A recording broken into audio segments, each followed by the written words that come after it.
Bueno, buenas tardes. Hoy vamos a conversar sobre las transformaciones territoriales que sucedieron en El Salvador a lo largo del siglo XIX. El tema nos va a poner prácticamente como, vamos a decir, tres grandes áreas de interés.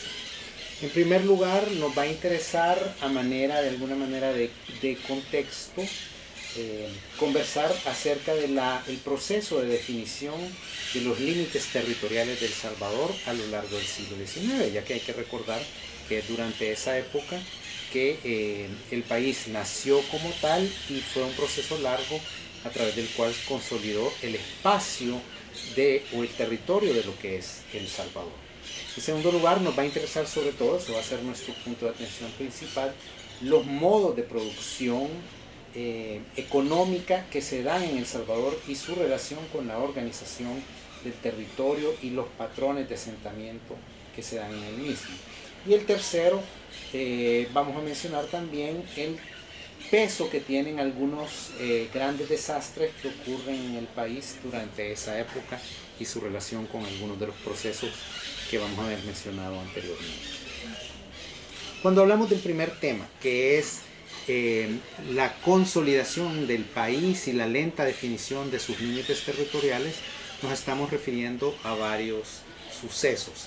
Bueno, recordamos, ¿verdad?, que es en 1821 que Centroamérica declara su independencia de España, y en 1823 que lo hace de una forma definitiva de España y de cualquier otro potencia extranjera, como se dice, en este caso sobre todo haciendo referencia a México, pero que realmente Centroamérica, cuando nace independiente como un solo país federal que reúne a 5 provincias, de hecho los límites, las fronteras entre estas 5 provincias no están completamente definidas. Es muy interesante en ese sentido, lo recomiendo plenamente que veamos o que conozcamos un libro que recientemente, en el año 2013, publicó el Centro Nacional de Registros con una historia cartográfica de El Salvador, porque ahí podemos ver justamente cómo se van teniendo diferentes imágenes de ese país que es El Salvador, y que originalmente, pues entre 1821 y 1840, es una provincia de las Provincias Unidas de Centroamérica. Aquí es importante sobre todo destacar lo difuso que son los límites y las fronteras del país con sus vecinos, con Guatemala, con Honduras fundamentalmente, pero incluso de alguna manera de Nicaragua. Esto tiene que ver, por un lado, en el caso de Guatemala, con de hecho pugnas de poder entre los dos países, entre las dos provincias, y el caso como muy particular de la Alcaldía Mayor de Sonsonate, llamada así durante la época colonial, que es una ciudad, Sonsonate, pues una ciudad muy importante, vinculada originalmente a la producción de cacao de la zona de los Izalcos y también al puerto de Acajutla, que se mantiene de hecho como una ciudad independiente de Guatemala y de San Salvador, pero que finalmente durante esos años opta definitivamente por ser parte de esa provincia de San Salvador y luego por ese país nuevo que se va a llamar El Salvador. Y en el caso de Honduras es importante que existe, y como de hecho sabemos se ha resuelto, si acaso ya se resolvió hasta hace relativamente poco, el tema de límites entre los dos países, porque hay una frontera montañosa, relativamente despoblada, y en donde otra vez la delimitación pues no ha sido del todo clara. En el caso de Nicaragua, el tema que también sigue siendo un tema relevante incluso ahora en el pleno siglo XXI, es el de los límites en el Golfo de Fonseca y la naturaleza jurídica del dominio, digamos, sobre el Golfo de Fonseca y sobre las islas que están dentro del Golfo, y evidentemente pues esto también compete a Honduras. Entonces me parece importante plantear eso inicialmente, no tanto porque tenga un impacto central, digámoslo así, en la manera en la que se configura el territorio en El Salvador, pero sí nos da una idea muy clara de cómo durante el siglo XIX ese proceso de conformación territorial es justamente un proceso que sigue en marcha y que no está resuelto incluso al inicio del siglo XX, y en algunos episodios muy concretos pues se va a resolver hasta finales del siglo XX. El segundo tema, como decía, es el tema tal vez que más nos interesa, que es el vínculo entre los modos de producción económica y la organización del territorio.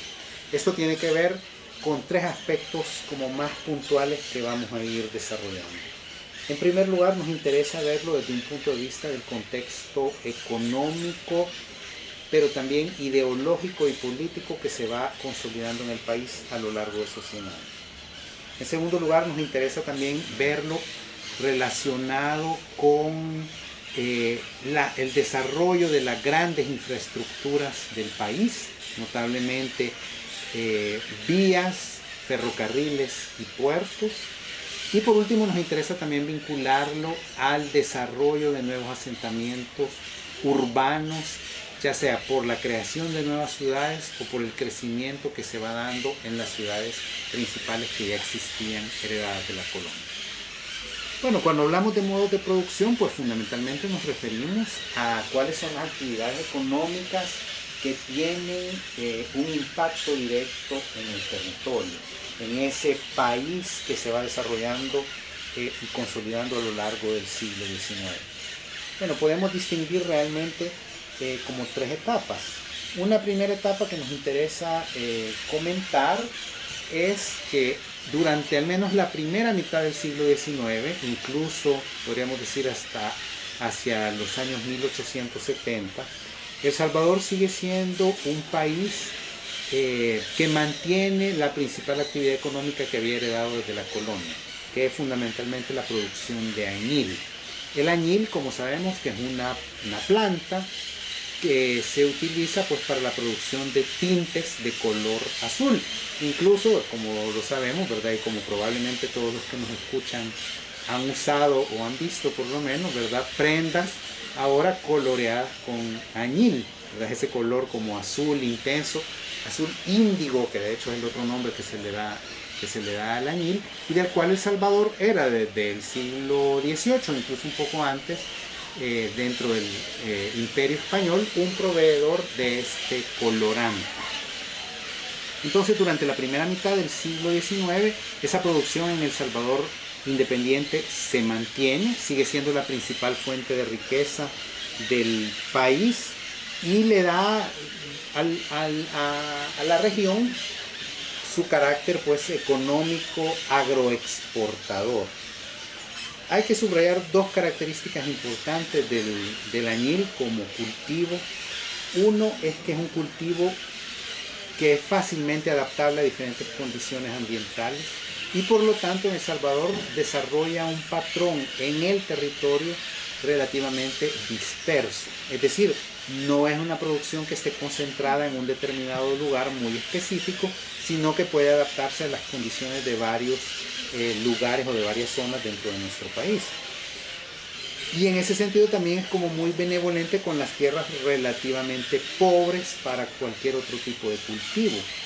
De hecho, lo que podemos ver nosotros, según lo que otro libro fundamental para estudiar estos temas, que es El Salvador, la Tierra y el Hombre, el libro de David Browning, nos indica que la producción fundamentalmente de añil en El Salvador se daba en los territorios de los actuales departamentos de Chalatenango, de Cabañas, de San Vicente, de Morazán y de San Miguel. ¿Qué quiere decir esto entonces? Que el cultivo del añil permitía que la principal actividad económica del país estaba de hecho relativamente dispersa dentro del territorio y en ese sentido beneficiaba a un sector relativamente amplio de ese nuevo país que se estaba consolidando.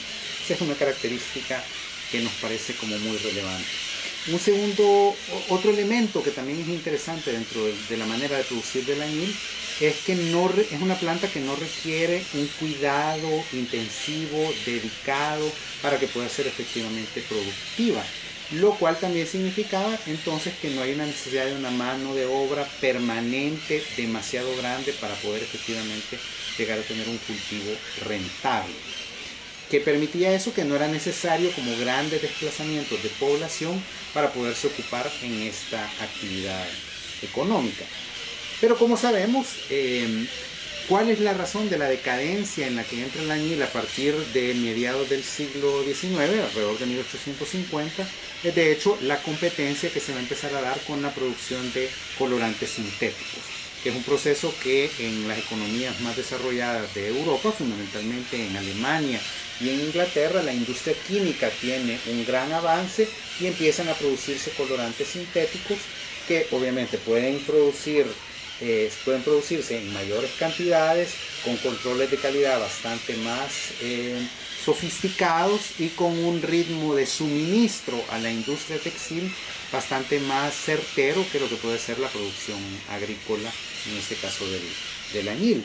En ese sentido, pues eso es uno de los factores fundamentales de la decadencia.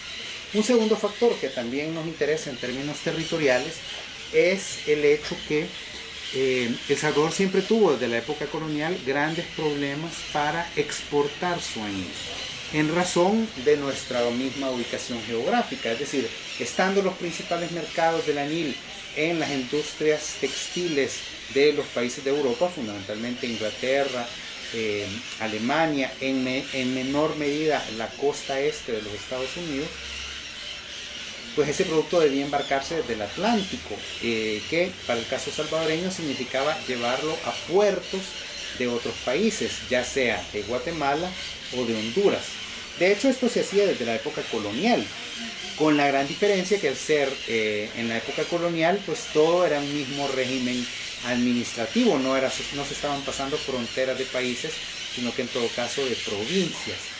Entonces, ya con la independencia y la fragmentación de las Provincias Unidas, eso pone en gran desventaja a los productores salvadoreños, quienes siempre, dicho sea de paso, se quejaron de el monopolio que los comerciantes de Guatemala ejercían para poder exportar productos desde la región. Y de hecho esa tensión es una de las que provoca la ruptura de las Provincias Unidas de Centroamérica como país.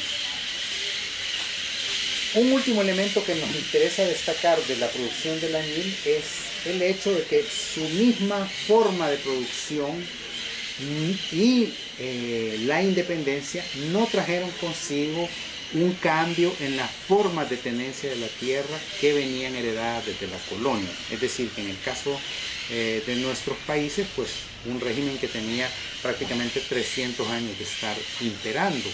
¿A qué nos referimos con esta forma de tenencia de la tierra? Pues fundamentalmente a la subsistencia de los tres regímenes, llamémoslo así, fundamentales de propiedad de la tierra, que son, por un lado, la hacienda, es decir, la propiedad privada de la tierra, que fue la forma que introdujeron los españoles en el siglo XVI. Este régimen de propiedad pues estaba fundamentalmente dirigido o tenía como concepto base la rentabilidad económica, la producción de una ganancia económica para el propietario de la tierra. Ese es el régimen de la hacienda. Y luego los otros dos regímenes que venían de hecho desde épocas precoloniales y que subsistían y seguían existiendo pues en El Salvador en el siglo XIX, que son, por un lado, el régimen de las tierras comunales o tierras comunes, que son las tierras propiedad de las comunidades indígenas y que existían, como decía, desde antes de la conquista española, y que los españoles, no en todo el territorio, pero en buena parte del territorio, habían permitido su subsistencia, y que El Salvador, independiente, la siguió reconociendo a su vez. La segunda forma es la de los ejidos que son también tierras comunes, pero en este caso más bien orientadas a los pueblos que no son de indios. En este caso que son los pueblos pues de ladinos o de indios de alguna manera amestizados, y que, bueno, la legislación incluso de El Salvador a inicios del siglo XIX permitía que cualquier pueblo de más de 500 personas tenía derecho a tener un ejido. Un ejido, que otra vez es tierra comunal, ¿verdad? No es tierra de propietario privado individual, aunque se le concede a los habitantes, a las familias que habitan en el pueblo, el derecho de usarlo durante un tiempo determinado. Entonces, esa es la condición del Salvador hacia la mitad del siglo XIX. ¿Cuál es la novedad que sucede alrededor, empezando, digamos, entre 1840 y 1860? Es la introducción a gran escala y de una forma relativamente acelerada del cultivo del café. ¿Qué sucede y por qué se da este proceso? Bueno, hay que decir, hay un antecedente en la región. De hecho, el cultivo del café había comenzado a introducirse en Costa Rica alrededor de 1820, es decir, justo cuando se declara la independencia. Se descubre que las tierras, en este caso de Costa Rica, sobre todo la meseta central, son como muy aptas ambientalmente para el cultivo del café, y el café empieza a ser además un producto que tiene un mercado internacional relativamente importante. Y lo que va sucediendo entonces a partir de ahí es un proceso en América Central de que otras tierras que tienen igualmente condiciones ambientales idóneas para la producción de café también empiezan a dedicarse a este cultivo. En El Salvador hay noticias de cultivo de café desde alrededor también de 1820, aunque nunca a una escala comercial, pero ya a partir de 1840 se detectan. De hecho, esto también se puede estudiar. Hay un muy buen libro para comprender todos estos procesos de Héctor Lindo Fuentes, que se llama La economía del Salvador en el siglo XIX, y donde se puede ver justamente como en un proceso que no necesariamente es de el café eliminando al añil, sino de dos productos que se siguen desarrollando con una óptica comercial para ser vendidos en el mercado internacional, empiezan un proceso paralelo, pero que a partir prácticamente de 1870 son ya las exportaciones de café las que se vuelven el principal motor de la economía de El Salvador. Esa producción cafetalera pues va a tener varias repercusiones fundamentales para el territorio en el país. ¿Por qué? Bueno, en primer lugar, como decíamos hace un momento, porque es un proceso que se da a gran escala y en un tiempo relativamente corto. Esto se puede hacer gracias a que el gobierno de El Salvador incentiva la producción de café. Es decir, permite la importación de insumos, facilita la construcción de viveros, la distribución de abonos para que esa producción pueda desarrollarse en una escala relativamente importante. Hay también una condición fundamental, y que es que los requerimientos ambientales del café, a diferencia de los del añil, se vuelven como mucho más específicos. Es decir, el café no se puede plantar en cualquier lugar, sino que fundamentalmente en tierras altas, vamos a decir, o relativamente altas, sobre todo sobre los 600 metros sobre el nivel del mar, que en el caso de El Salvador eso corresponde fundamentalmente con la cordillera volcánica central. Y además es un cultivo que, a diferencia del añil, necesita mucho cuidado de dos maneras. Mucho cuidado porque no es que se siembra café e inmediatamente se obtiene una producción para vender, sino que hay que esperar un periodo de alrededor entre 3 y 5 años para que la producción de café sea efectivamente rentable, para que haya un café vendible. Y eso significa que no cualquiera puede dedicarse al cultivo del café, porque hay que esperar esos 3 o 5 años. Significa que hay que tener algo de qué vivir durante esos 3 o 5 años y que hay que tener un capital que invertir.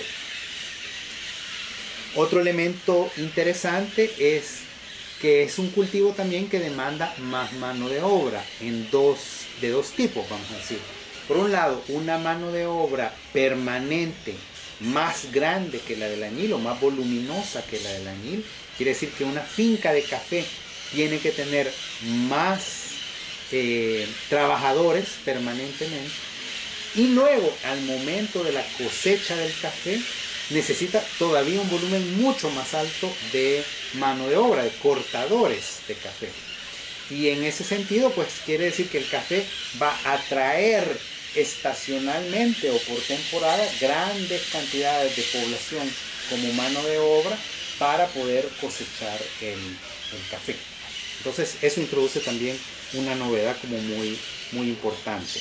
Hay otros procesos que también nos deben de interesar en los cambios que el cultivo del café impacta, digamos, en el territorio salvadoreño de una manera muy acelerada durante la segunda mitad del siglo XIX. Uno es un tema ambiental, claramente. Como ya dijimos que el café tiene unas áreas específicas donde se puede cultivar, eso va a conllevar a que grandes áreas de bosques originarios en la cadena volcánica sean completamente devastados para ser sustituidos por el café. Claro, a nosotros muchas veces nos parece que nuestras montañas y la zona cafetalera tiene un gran valor ambiental, porque es cierto que el cultivo del café que se implementa en el país es un café de sombra, y eso da una imagen falsa, voy a decir, de bosque, pero ese no es un bosque, y mucho menos un bosque natural, sino que es en todo caso una plantación que tiene esa particularidad, pues, de tener muchos árboles de sombra por el tipo de café que se siembra. Pero eso no es el caso en otros países, por ejemplo, donde el café no es cultivado a la sombra, sino que lo que vemos son exclusivamente plantas de café. Entonces hay como muchos registros muy interesantes, además, de cómo en todas estas montañas de la cadena volcánica central, durante estos años, ¿verdad?, sobre todo durante la primera fase de introducción del cultivo, digamos entre 1840 y 1865, 1870, las quemas de bosque eran impresionantes justamente para desbrozar ese bosque y poder cultivar café. Un segundo elemento interesante, ya más desde un punto de vista sociológico, es que el café que se vende fundamentalmente otra vez al mercado europeo, en un primer momento Inglaterra y Alemania siendo los principales compradores, va a también motivar una migración de europeos hacia El Salvador, ya sea porque son, digamos, las contrapartes comerciales de los primeros productores salvadoreños y tienen algún conocimiento, entonces vienen a El Salvador y también se dedican al cultivo y a la comercialización de café. Esto va a significar que la élite económica de nuestro país se va a diversificar, digamos, además de las familias criollas, como se diría, originales, digamos, que son herederas desde época de la colonia, se van a empezar a mezclar con otros migrantes, pues, que vienen de Inglaterra, de Alemania, de Francia, de Estados Unidos, algunos, y que se van a convertir justamente en la élite agroexportadora del café salvadoreño. Bueno, esto nos da como un contexto, ¿verdad?, de esa gran ruptura que aparece por la introducción del cultivo del café en El Salvador. Ahora nos interesa ver tal vez como tres grandes procesos ya más directamente vinculados con las transformaciones territoriales. Como decíamos, un primer proceso tiene más una naturaleza ideológica, política y económica. Porque hay que decir que el café introduce definitivamente a El Salvador en los mercados internacionales. Y esto implica que la lógica capitalista de estos mercados internacionales también va a hacerse presente con más fuerza. No es que no existiera antes, pero ahora va a ser todavía un proceso como más intenso en El Salvador. Y esto va a conllevar a su vez ciertas reformas políticas de lo que nosotros llamamos en general las reformas liberales. No son procesos exclusivos de El Salvador, hay que decirlo, lo podemos leer muy bien en toda la región centroamericana. ¿Cuáles van a ser los tres países de estos nuevos países centroamericanos que se van a integrar a este modelo capitalista internacional? El primero, como ya lo dijimos hace un momento, fue Costa Rica. Y los siguientes dos que lo hacen prácticamente al mismo tiempo van a ser El Salvador y Guatemala. Ambos también por el influjo, digamos, por el impacto que la producción de café tiene en los respectivos países. ¿Qué es lo que va a suceder, digamos, como reforma política, económica y hasta ideológica? Bueno, esta reforma liberal, ¿qué es? Bueno, es sobre todo una apuesta decidida como país, o tal vez digamos más precisamente como los que gobiernan el país, por la propiedad privada. La propiedad privada se va a convertir en un sinónimo de progreso y se va a entender que es la propiedad privada la que permite que un país se integre al mercado internacional y tenga oportunidades. En el siglo XIX no se dice desarrollo, como diríamos ahora, sino que progreso. El progreso económico está vinculado a la propiedad privada. Entonces, el gobierno va a intentar por diversos medios promover, plantear esa visión ideal de la propiedad privada de los recursos. ¿Y cuál es el recurso fundamental en un país como El Salvador? Es la tierra. ¿Qué sucede entonces? Se hace un acto bastante radical y en ese sentido no necesariamente similar a otras realidades, a otros países, que es la abolición de los ejidos y de las tierras comunes a través de un decreto legislativo en 1882. Esta que de hecho es la primera, vamos a decir, reforma agraria que se da en el país, como decimos, tiene un sesgo evidentemente en pro de la propiedad privada. Porque ¿qué es lo que va a mandar este decreto legislativo? Es a que las tierras comunes y los ejidos, que se consideran tierras en ese sentido no productivas dentro de una lógica capitalista, es decir, dentro de una lógica de rentabilidad, porque son tierras que están en general dedicadas a cultivos de subsistencia, deban de ser privatizadas. ¿Privatizadas cómo? A través de dos procesos. O la subdivisión, es decir, eso es de hecho el primer proceso que la ley manda, es decir, que tanto los ejidos como las tierras comunes sean divididos entre las personas que en ese momento, o entre las familias que en ese momento los están ocupando. Y si ese proceso no se puede dar por las diversas razones que fueran, ya sea el pueblo, que es el que es propietario del ejido, o las comunidades indígenas, deben de subastar la tierra, de tal forma a que se parcele, a que se subdivida y se convierta en propiedades privadas. Estos dos procesos van a configurar dos realidades distintas y al mismo tiempo complementarias. Una es la realidad del minifundio. Obviamente cuando se divide pues una tierra común o un ejido entre sus ocupantes, lo que va a resultar es una enorme dispersión de la propiedad. Es decir, se va a subdividir ese ejido.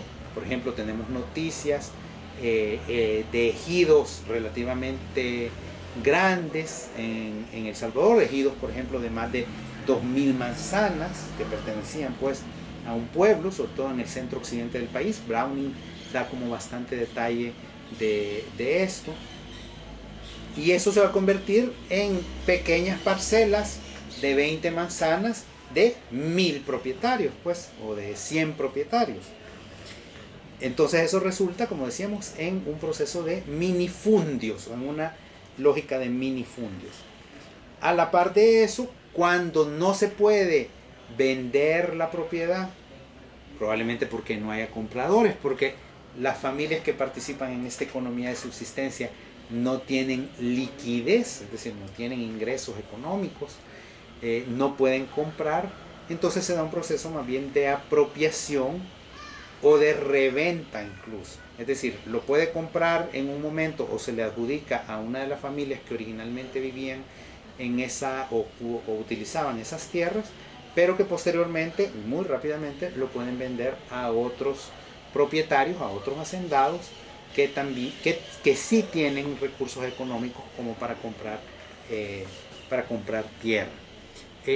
Héctor Lindo insiste mucho y hay que reconocer esto, ¿verdad? No significa, como a veces se simplifica, digamos que los grandes hacendados cafetaleros se apropiaron de todas estas tierras. No, es algo bastante más complejo que eso, sobre todo insistiendo en que los dos procesos se yuxtaponen, se complementan, conviven de alguna forma. Lo que sí es una realidad es que en un tiempo relativamente corto, ya en 1889, el gobierno declara que esas formas no capitalistas, primitivas se dice, de propiedad de la tierra han desaparecido de El Salvador. Eso es muy interesante contrastarlo con los casos de otros países en la región, por ejemplo Guatemala, donde efectivamente una parte de las tierras comunes se mantienen, o incluso países como México, donde los ejidos también se mantienen incluso durante todo el siglo XX.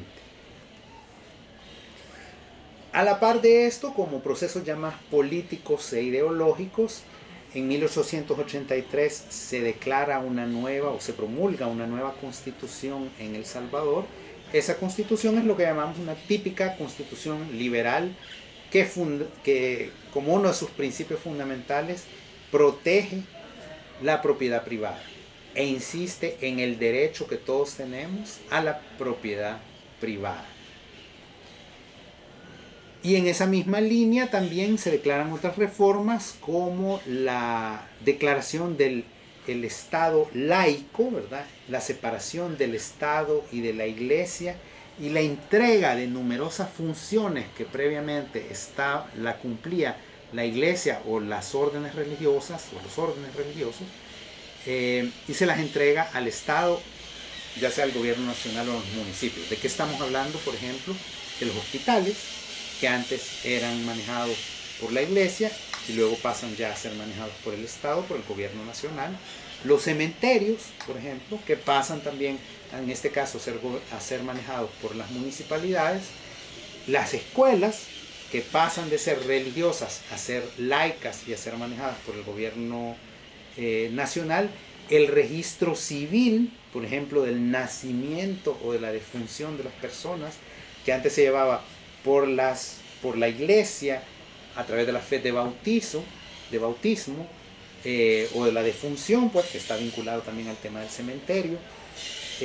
Pues todo eso entonces pasa a ser del Estado, y eso marca también otra ruptura que es como muy importante dentro de todo este proceso de reformas, y que no deja de tener también una consecuencia territorial cuando pensamos que importantes predios que antes eran manejados entonces por la Iglesia, hospitales, cementerios, por ejemplo, ahora pasan a ser propiedad del Estado. Entonces, aquí tenemos un primer proceso, ¿verdad? Una primera lógica de reforma, como decíamos, política e ideológica. Veamos ahora un segundo proceso que ya tiene que ver más con las infraestructuras. ¿Qué sucede con las infraestructuras en la segunda mitad, fundamentalmente, del siglo XIX en El Salvador, a raíz del auge de la producción del café?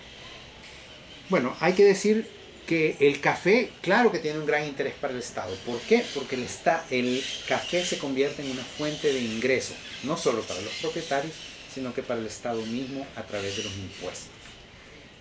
Se diseña un impuesto que de hecho vive, digamos, o supervive durante alrededor de 100 años en El Salvador, que diseña que el Estado salvadoreño depende esencialmente de los ingresos que le genera el impuesto especial a la exportación de café, que se establece un canon por el valor, digamos, del saco de café exportado, y eso pasa pues a convertirse en un ingreso del gobierno de El Salvador. Claro, esos ingresos que aumentan conforme aumenta el volumen de producción y de exportación de café, y también conforme aumenta el precio del café en el mercado internacional, va a permitir que el Estado salvadoreño pues tenga recursos para invertir. Y aquí es importante ver, bueno, como ya lo dijimos, de dónde vienen esos ingresos. Vienen del café, pero también ver para qué se ocupan esos ingresos. Y va a haber una apuesta muy decidida a ocupar esos ingresos esencialmente para facilitar la actividad productora y exportadora de café. ¿Y eso en qué se traduce? Fundamentalmente es en tres grandes tipos de inversiones públicas. Inversiones en vías, inversiones en ferrocarriles e inversiones en puertos. Comencemos con el tema de los puertos. Es durante esta época que en El Salvador se van a consolidar 3 puertos, y sobre todo 2, y sobre todo uno de ellos. Los 3 puertos originales de El Salvador, digamos que también son de alguna manera herencia colonial, son el puerto de La Unión, que había sido fundado de hecho en el siglo XVIII, el puerto de la Libertad, que de hecho sí se desarrolla plenamente durante el siglo XIX, y el puerto de Acajutla, que también existía desde la colonia y que en esta segunda mitad del siglo XIX va a adquirir toda su importancia. De hecho, lo que vamos a ver durante el siglo XIX es que la actividad portuaria de la Unión va lentamente decayendo mientras se consolida la del Puerto de la Libertad y sobre todo se consolida la del Puerto de Acajutla. ¿Por qué se consolidan el Puerto de la Libertad y el Puerto de Acajutla durante este periodo? Bueno, hay que explicarlo por dos razones. La primera y fundamental es que el Puerto de la Libertad y el Puerto de Acajutla están más cerca de las principales zonas productoras de café del país. ¿Cuáles son esas zonas productoras de café? Bueno, son fundamentalmente tres grandes distritos. El primero y más importante, que es el distrito cafetalero ubicado en la cordillera de Apaneca y Lamatepec, es decir, todas las tierras altas, digamos que en este caso son de los departamentos de Santa Ana, Sonsonate y Aguachapán. El segundo distrito, también segundo en importancia por su producción, es lo que se llama la cumbre o la cordillera del Bálsamo, que son fundamentalmente las tierras altas de la cordillera en los departamentos de La Libertad y un tanto en el departamento de San Salvador. Y el tercer gran distrito es el de las tierras altas de la cordillera de Tecapa-Chinameca, que corresponde, digamos, a la cordillera en los departamentos de Usulután y de San Miguel. Entonces, siendo los dos primeros distritos, o estando los dos primeros distritos ubicados en el centro occidente del país, el puerto de Acajutla resulta estratégico como principal puerto de exportación sobre el Océano Pacífico. En menor medida lo va a ser La Libertad, que también, digamos, puede tener una ubicación estratégica, sobre todo por su cercanía con la cumbre o con la cordillera del Bálsamo y con la ciudad de San Salvador, aunque con una gran desventaja ambiental, y es que los barcos nunca en el puerto de la Libertad han podido realmente acercarse al muelle. Incluso lo que vemos nosotros actualmente, ¿verdad? El muelle en el puerto de la Libertad siempre ha sido ocupado nada más por la profundidad del mismo puerto, solo por barcazas o lanchas, ¿verdad? Que incluso en aquella época eran las que se ocupaban de hacer un transbordo. Digamos, el café llegaba hasta el muelle, se bajaba en una lancha, en una barca, y era la barca la que lo llevaba posteriormente al barco que estaba atracado mar adentro. Entonces, claro, eso significa una complejidad en el proceso de movilización de la carga, a diferencia del puerto de Acajutla o del puerto de la Unión, donde efectivamente por la profundidad del mar, pues los barcos podían acercarse hasta el muelle. Otro factor, digamos, que también es interesante de ver en esa lógica es que el barco, las líneas marítimas, las líneas, digamos, de barcos regulares se empezaron a establecer ya en el Océano Pacífico a partir justamente de 1855, cuando se abre el ferrocarril transístmico en lo que después será el Canal de Panamá. Entonces se abre una línea regular de barcos que va desde Panamá hasta California y que pasa por los puertos salvadoreños. Entonces eso se va a convertir en una manera también de exportar el café.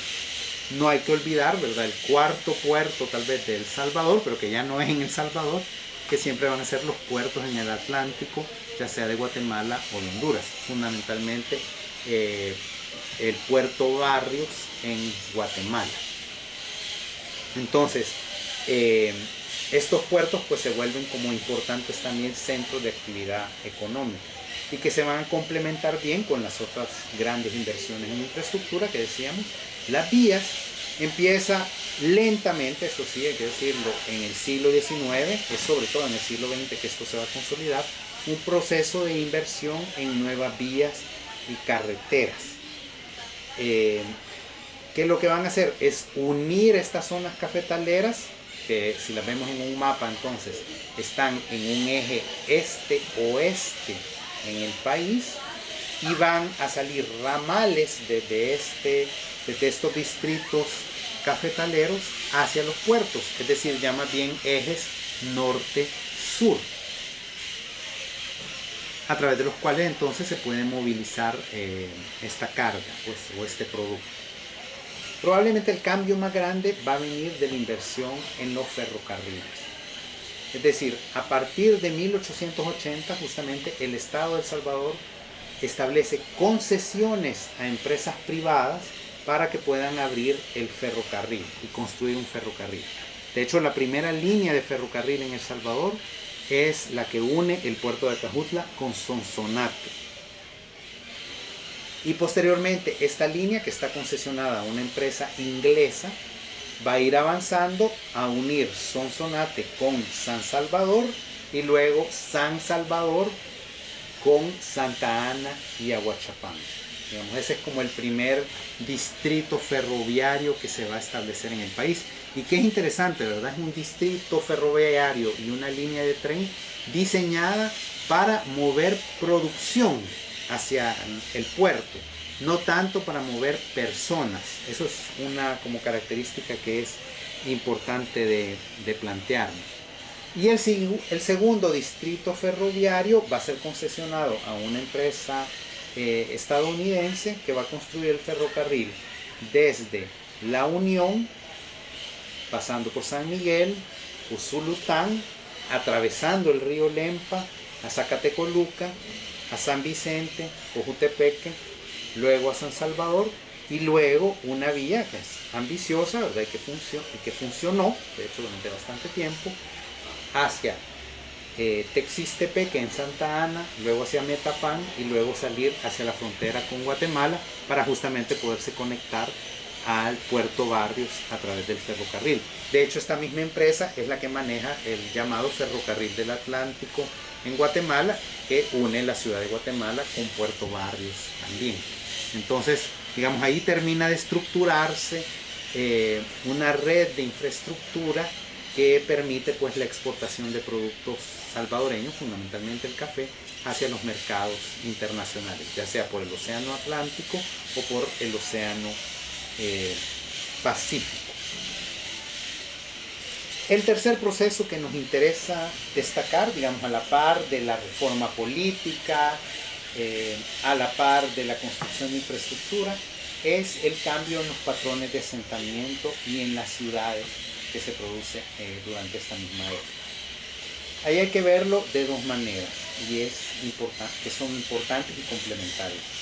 Por un lado es el surgimiento de nuevas ciudades y la fundación, de hecho, de nuevas ciudades, y por otro lado el crecimiento de ciudades que ya existían desde la época colonial, pero que son, en todo caso, tanto las ciudades nuevas como las ciudades existentes, son aquellas que están directamente relacionadas, que son dinamizadas por el cultivo del café. ¿Cuáles son esas ciudades? Si vemos las ciudades nuevas, pues son justamente estas ciudades que se establecen en estas tierras altas, en estas cordilleras. Aquí nos referimos, por ejemplo, en el caso de Occidente, a una ciudad como Huayúa, que justamente está en uno de los mejores distritos cafetaleros del país, está cerca de beneficios de café, es decir, de la instalación agroindustrial que permite la transformación del café, digamos, crudo que viene, o verde, pues, que se cosecha, a transformarlo, a refinarlo en café oro, ¿verdad?, que es el que se exporta ya a través de los puertos. Bueno, Huayúa es un ejemplo. Otras ciudades además con nombres europeos que tienen que ver mucho con ese ideal de progreso, digamos, que la misma reforma ideológica política establece, ¿verdad? Ciudades como Turín en Aguachapán también son herederas, digamos, de esa misma lógica. O si vamos al oriente del país, ciudades como Santiago de María, Berlín, son justamente las ciudades de la zona cafetalera en el oriente del país. Y en el centro de El Salvador, cercana pues a este segundo distrito que mencionábamos de la cumbre de la cordillera del Bálsamo, la nueva ciudad que va a aparecer es Santa Tecla, ¿no?, o Nueva San Salvador. ¿Qué es importante pues de estas ciudades? Es, insistiendo, su vinculación en general con grandes áreas de beneficio de café, ¿verdad? De beneficios importantes de café. Estas ciudades son además el asiento, el lugar donde se asientan familias terratenientes cafetaleras y que por lo tanto necesitan de alguna manera unas condiciones urbanas de mejor calidad, digamos, de lo que existía previamente. Y además son zonas donde se establecen determinadas actividades bancarias y financieras que son necesarias también por el mismo cultivo del café, por ejemplo, para pagarle a los trabajadores, para poder pagarle a proveedores, y que por lo tanto empiezan a haber sucursales bancarias que se establecen en estas ciudades y que por lo tanto esto contribuye pues a su dinamización y a su desarrollo. Creo que es bien interesante ahí el caso de Santa Tecla, ¿verdad? Santa Tecla, que originalmente fundada pues en 1853 como consecuencia, vamos a decir, la justificación que se da oficialmente de los daños sufridos por San Salvador en el terremoto de ese año, y que en principio se plantea pues el traslado de la capital de su asiento original, que es el que todos conocemos, hacia el llano de Santa Tecla. De hecho, Santa Tecla es el nombre de una finca que ya está en esta zona, pero que en esta zona además ya se ha reconocido su potencial para la producción de café, tanto por el volcán de San Salvador como por la misma cordillera del Bálsamo. Entonces se funda una nueva ciudad que nos demuestra algunos matices como interesantes en relación a las ciudades originales salvadoreñas fundadas durante la colonia. Por un lado, un rasgo de continuidad, que es, claro, una ciudad en cuadrícula, ¿verdad? Como igual que las ciudades originales fundadas por los españoles, pero no configura los poderes de la misma manera, ¿verdad? En Santa Tecla no vamos a encontrar una situación de plaza central, cabildo, iglesia, sino que, de hecho, muy rápidamente, dos parques principales o dos plazas, el San Martín y el Daniel Hernández, sí encontramos los portales comerciales, pero luego la división de parroquias no le da a ninguna de las iglesias un carácter central, ¿verdad?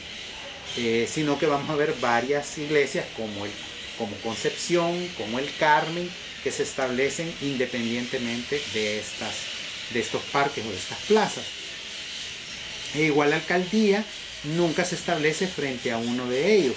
Y un dato interesante, digamos, para poner un poquito en duda esa versión oficial de la nueva capital, es que de hecho el gobierno nacional nunca desarrolla en Santa Tecla una edificación, una instalación, un centro de poder, digamos, que a pesar de la ruina en la que está San Salvador, pues eso siempre se mantiene en la ciudad de San Salvador.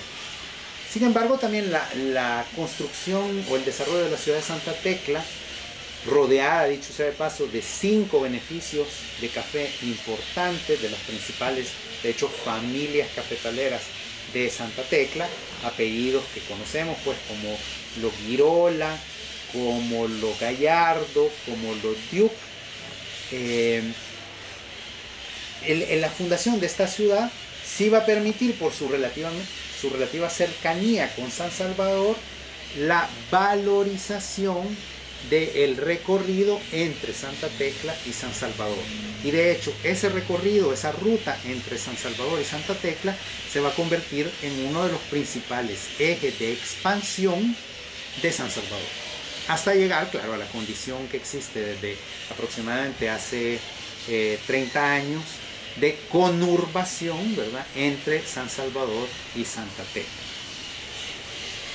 Aquí hay que destacar, por ejemplo, que es un proceso que se da ya hacia finales del siglo XIX y inicios del siglo XX, el establecimiento de un tranvía entre San Salvador y Santa Tecla, ¿verdad?, que sigue más o menos el trazo que ya todos conocemos de la actual carretera panamericana entre estas dos ciudades. Entonces, podemos terminar diciendo, ¿verdad?, que aquí se produce un proceso, ¿verdad?, la introducción del café produce importantes transformaciones territoriales, esas transformaciones territoriales fundamentadas en la reforma política, ideológica, en la construcción de la nueva infraestructura y en el crecimiento, fundación y desarrollo de nuevas ciudades. ¿Qué sucede con las ciudades que ya existían en nuestro país? Recordemos, los españoles originalmente fundaron las ciudades de Sonsonate, de San Salvador y de San Miguel. Un poco adelante, en el siglo XVI, fundan la ciudad de San Vicente, es decir, esos son los 4 asentamientos oficialmente ciudades, que quiere decir ciudades de blancos, en El Salvador. A principios del siglo XIX, una de las villas, que no era una ciudad de blancos, sino que una ciudad mestiza o una villa mestiza, que es Santa Ana, adquiere el carácter oficial de ciudad. Y Santa Ana es muy privilegiada por su ubicación, otra vez, por el desarrollo y cultivo del café.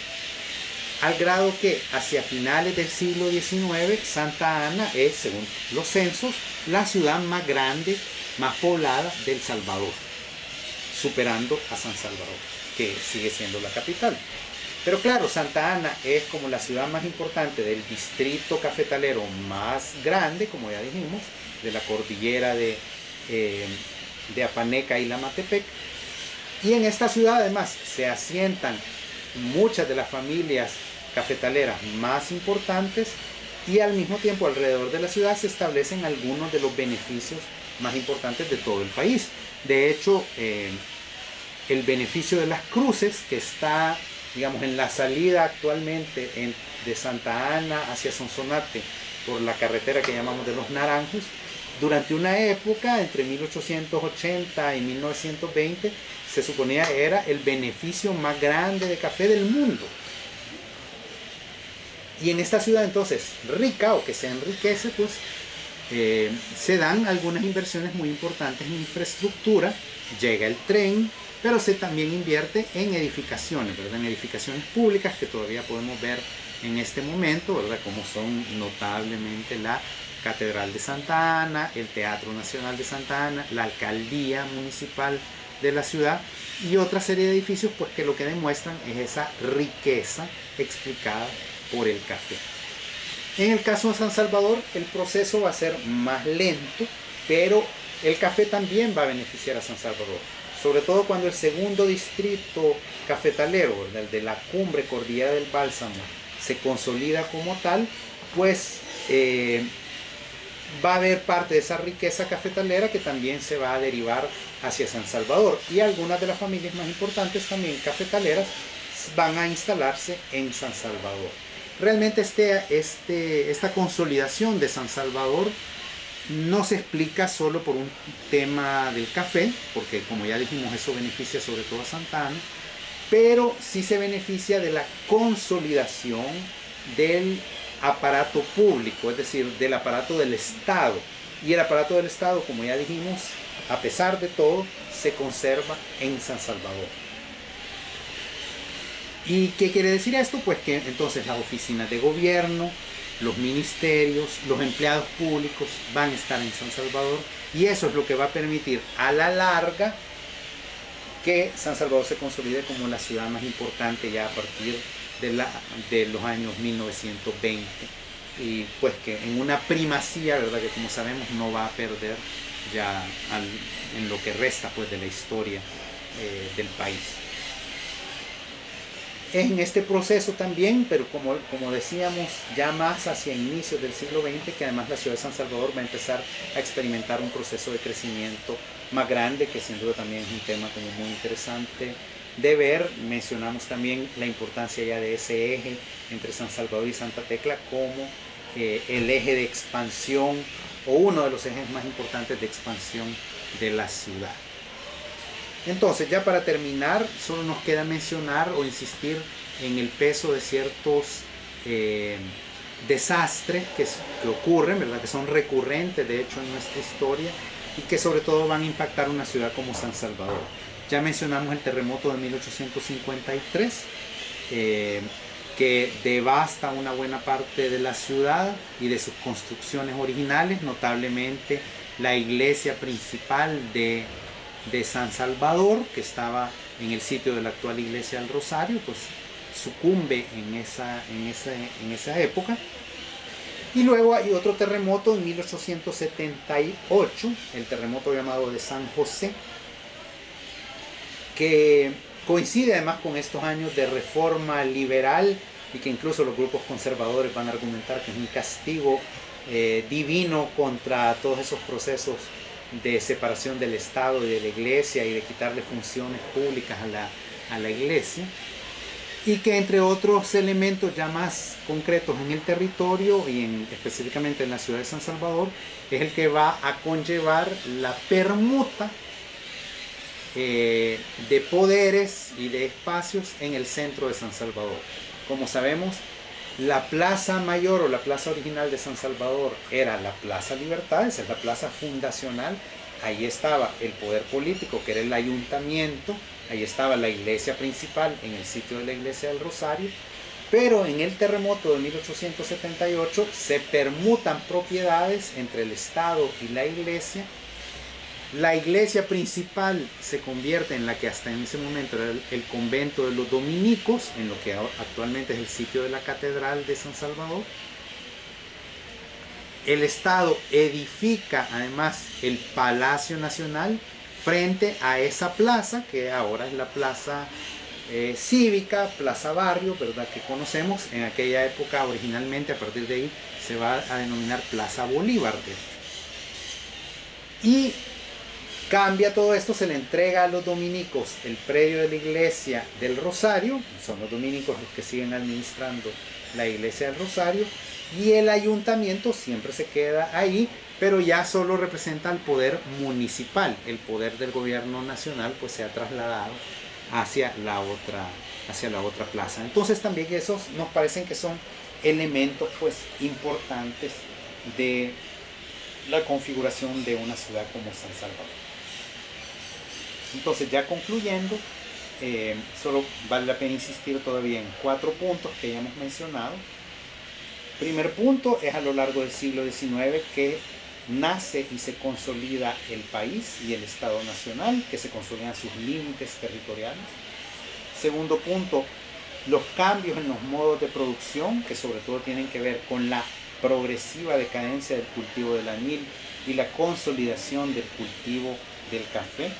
El cultivo del café que trae consigo 3 importantes procesos de reforma: la reforma liberal, que es de carácter político e ideológico, la reforma en términos de la inversión acelerada en infraestructura, y en tercer lugar la transformación de los patrones de asentamiento, ya sea por la creación de nuevas ciudades o los cambios que se dan en ciudades existentes, fundamentalmente en Santa Ana y San Salvador. Aquí vale la pena sobre todo insistir en el peso que todavía creo yo que nos marca muchísimo de la propiedad privada como forma fundamental de aprovechamiento de la riqueza de El Salvador, y esa riqueza es esencialmente la tierra.